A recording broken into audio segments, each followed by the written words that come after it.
পুষ্টিবিদ আয়েশা সিদ্দিকা ম্যামের মতে বাচ্চাদের সারা দিনের পুষ্টির চাহিদা পূরণ করতে, দ্রুত ওজন ও স্মৃতিশক্তি বাড়াতে 6 মাস থেকে এই খাবারটি খাওয়ানো যাবে।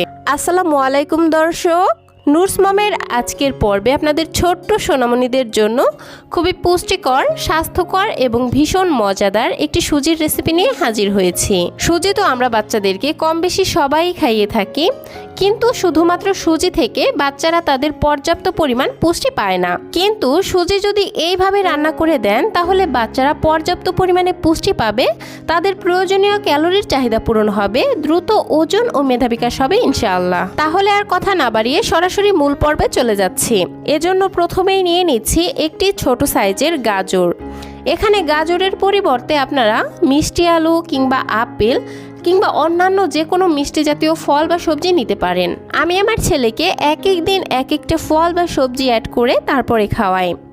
গাজরের ওপরের স্কিনটা খুব ভালোভাবে ফেলে দিয়েছি। এবার নাইফ দিয়ে এই গাজরটাকে ছোট ছোট টুকরা করে কেটে নিলাম। গাজরের টুকরাগুলোকে একটা বাটিতে তুলে নিচ্ছি। নিয়ে নিচ্ছি 2টি কাঠবাদাম এবং 2টি কাজু বাদাম। এবার এগুলোকে বিশুদ্ধ খাবার পানি দিয়ে খুব ভালোভাবে ধুয়ে নিচ্ছি। ধুয়ে নেওয়া হয়ে গেলে সরাসরি চুলায় চলে যাচ্ছি। প্যানের মধ্যে আমি গাজর সেদ্ধ করার জন্য পর্যাপ্ত পরিমাণে পানি দিয়ে দিলাম। এবার এই সবজি এবং বাদামগুলো দিয়ে ঢাকনা দিয়ে ঢেকে চুলার আঁচ মিডিয়ামে রেখে সব কিছুকে খুব ভালোভাবে সেদ্ধ করে নিব। ফিরে আসলাম গাজরগুলো সেদ্ধ হবার পর একটু চেক করে নিচ্ছি এগুলো সেদ্ধ হয়েছে কিনা। আমার গাজরগুলো সম্পূর্ণভাবে সেদ্ধ হয়ে গেছে। সেদ্ধ করার ফলে কাঠবাদামের ওপরের খোসাগুলো কিন্তু অনেকটা আলগা হয়ে গেছে। আমি হাত দিয়ে এর খোসাটাও ফেলে দিলাম। এবার গাজর এবং বাদামগুলোকে আমি অন্য আরেকটি বাটিতে তুলে নিচ্ছি আর খুব ভালোভাবে ঠান্ডা করে নিচ্ছি। আমি এগুলোকে ব্লেন্ড করব, কিন্তু যাদের কাছে ব্লেন্ডার না আছে তারা কিন্তু এই পর্যায়ে হ্যান্ড ম্যাশার দিয়ে এগুলোকে খুব ভালোভাবে ম্যাশ করে নিতে পারেন। ব্লেন্ডারের জারের মধ্যে দিয়ে অল্প কিছুটা পানি অ্যাড করে দিচ্ছি, এতে করে পেস্ট করতে সুবিধা হবে। এই তো দেখতেই পাচ্ছেন আমি একদম মিহি পেস্ট তৈরি করে নিয়েছি। এখন আবারও চুলায় চলে যাচ্ছি। প্যানের মধ্যে দিয়ে দিচ্ছি 2 টেবিল চামচ পরিমাণ ঘরে তৈরি সুজি। আর অবশ্যই বাচ্চাদের যে কোনো খাবার ঘরেই তৈরি করে নেওয়ার চেষ্টা করবেন, কারণ বাহির থেকে কেনা খাবার বাচ্চাদের স্বাস্থ্যের জন্য কতটা স্বাস্থ্যসম্মত এটা কিন্তু আমরা কেউই জানি না। ঘরে স্বাস্থ্যসম্মত উপায়ে কিভাবে বাচ্চাদের জন্য সুজি বা সেরেলাক তৈরি করবেন তার ভিডিও কিন্তু আমার চ্যানেলে দেয়া আছে।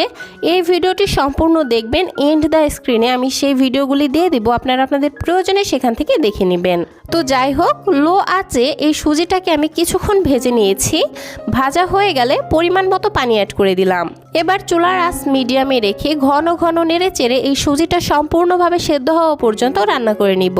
এখানে ছোট্ট একটি এলাচ অ্যাড করে দিয়েছি, এতে করে সুজিটা থেকে খুব সুন্দর একটি ঘ্রাণ বের হবে।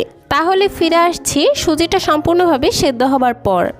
এই তো 4 থেকে 5 মিনিট পর সুজিটা সেদ্ধ হয়ে ঠিক এইরকম ঘনত্বে চলে আসছে।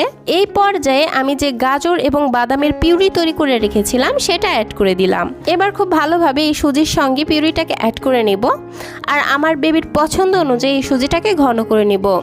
আপনাদের বাচ্চারা ঠিক যেমন ঘনত্বের খাবার খেতে পছন্দ করে সুজিটিকে সেই রকম ঘনত্বে রেখেই চুলা থেকে নামিয়ে ফেলবেন। আমার ছেলে খুব একটা পাতলা খাবার খেতে চায় না, সেজন্য আমি সুজিটাকে এইরকম ঘন রেখে চুলা থেকে নামিয়ে ফেলছি।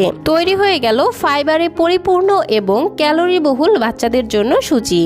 গাজরে রয়েছে প্রচুর পরিমাণে ফাইবার, যা বাচ্চাদের কোষ্ঠকাঠিন্য দূর করে, বাচ্চাদের চুল, দাঁত, নখ, হাড় এগুলো শক্ত করতে সাহায্য করে। এছাড়াও বাচ্চাদের গায়ের রং উজ্জ্বল করতে সাহায্য করে। আর বাদাম তো বাচ্চাদের জন্য সুপার ফুড, কারণ বাদামে রয়েছে ওমেগা 3, ওমেগা 6 এবং ফ্যাটি অ্যাসিড, যেগুলো বাচ্চাদের দ্রুত ওজন বৃদ্ধি করে এবং বাচ্চাদের মেধা বিকাশ করতে সাহায্য করে। এইভাবে সুজি রান্না করে 6 মাস থেকে যে কোনো বয়সী বাচ্চাদেরকে সকাল, দুপুর কিংবা রাতের প্রধান খাবার হিসেবে দিতে পারবেন।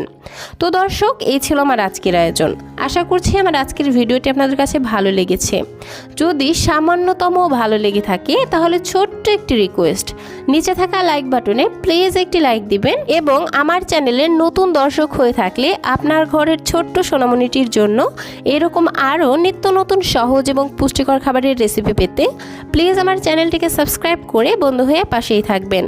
আর যারা অলরেডি এই কাজটি করে ফেলেছেন তাদেরকে অসংখ্য ধন্যবাদ। আজকের মতো বিদায় নিচ্ছি। সবাই ভালো থাকবেন, সুস্থ থাকবেন। আমার ছেলের জন্য সবাই দোয়া করবেন। আল্লাহ হাফেজ। আসসালামু আলাইকুম।